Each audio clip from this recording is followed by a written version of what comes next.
Unboxing daw. Binili ni YK.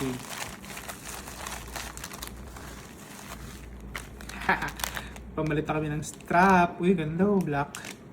Ah, ganda rin yung kulay niya oh. Bagay dito sa ano, kakulay nung bezel.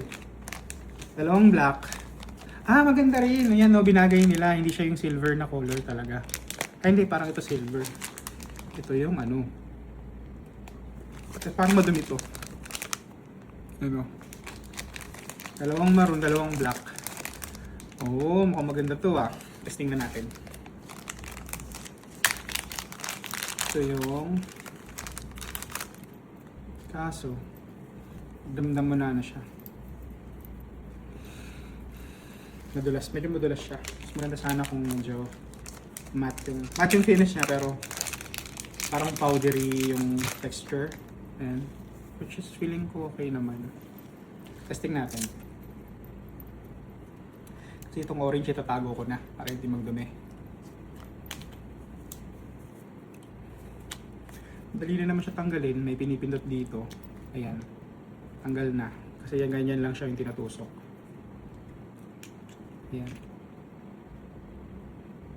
Calories ko pala today oh. 163 na lang ang aking surplus.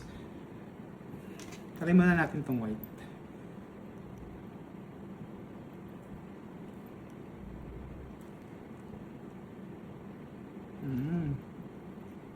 Parang baliktad dito siya. Pero kailangan kong pindutin. Ay, nagpalit na ng skin. Ayan, okay.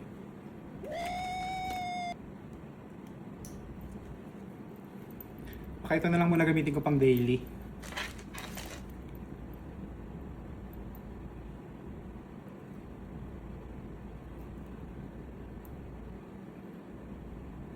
So parang mahirap tanggalin. Inubad ko to pag naliligo.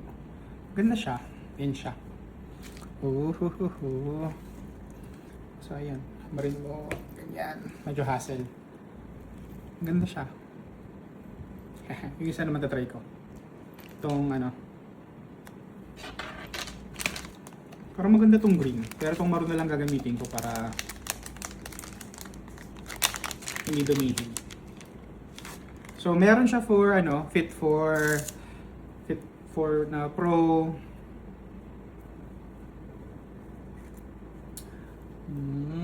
Wait lang. Ganyan. Okay.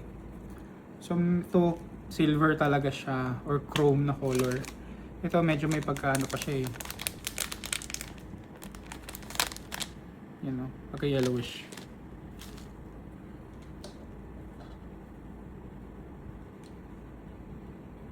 And then bakal pala talaga siya. So mas maganda to kasi yung problema ko dun sa luma ko na band, ito napuputol to lagi itong part na to.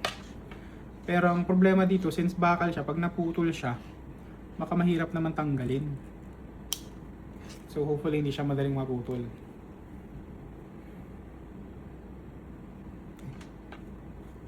Kabit ko na nga muna bago ko yan. Oo, hindi naman halatang. Para magkakulay rin pala siya. You know. So, ito yung worry ko eh. Baka sobrang ano niya. Parang silver yung color. Ah, ito mas maluwag siya oh. Compared dun sa ano, original na strap. So, mas madaling ipasok. Ang problema lang sa'yo, baka sobrang haba niya. Ganda! Ganda no? Ayan. 1953 lang dapat ang nakukonsume ko pero naka 23 ako today. So, agoy. Agoy. Ganda. May black to. Yung black na lang kaya gamitin ko. Ah, kasi iba pala tong black. Tingnan ko yung black kasi hindi ko sure kung plastic ba tong ano niya. Bakal din to. So, feeling ko ito yung unang mababali. Kasi yung mga ganitong mura lang. Yung mga luma ko na binibili dati sa band, sobrang bilis niya masira yung ano. Yung dito na part na babali kasi goma. Tago ko na to, tingnan mo. Papusyaw yun dito. Hindi ko sure kung ganyan ba talaga siya or naluma na agad. So tatago ko na. Yan, velcro dito. Ganda.